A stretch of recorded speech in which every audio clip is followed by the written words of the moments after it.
हाय सर्वांना. तर नागपंचमी होती आणि सण असल्यामुळं सर्वांनी पुरणपोळीचा स्वयंपाक केला होता. तसंच मी सुद्धा केला होता आणि मी काय जास्त ब्लॉगच बनवायला मला जमलं नाही, कारण ह्यांची सेकंड ड्युटी होती. ह्यांना दुपारी 2 वाजता ड्युटीला जायचं होतं. मग त्याच्यासाठी मी लवकरच सकाळी स्वयंपाक बनवून घेतला आणि इकडं मस्तपैकी पोळ्यासुद्धा इतक्या भारी झाल्या होत्या, चवीला पण आणि अशासुद्धा बघायलासुद्धा. त्याच्यानंतर मी मस्तपैकी अशा पोळ्यासुद्धा बनवून घेतल्या आणि जेवणामध्ये मी बनवलं होतं खीर, पुरणपोळी आणि आमटी, भात, कुरवड्या तळल्या होत्या. त्याच्यानंतर भजीसुद्धा बनवली होती आणि जिरा राईस.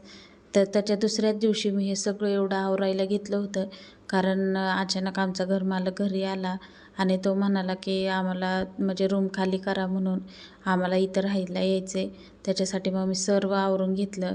आत्ताच सर्व क्लीन करून घेतले, कारण आता जसं आहे तसं सगळं भरायचं चांगलं व्यवस्थित आणि तिकडं नेऊन तसंच लावायचं, कारण जास्त लोड होत नाही. कारण कपाटामधले सुद्धा सर्व कपडे सगळं काढावं लागते. परत दुसरीकडे गेलं की ते सगळं आवरत बसायचं. त्याच्यामुळं मी सर्वच आवरून घेतलं आताच.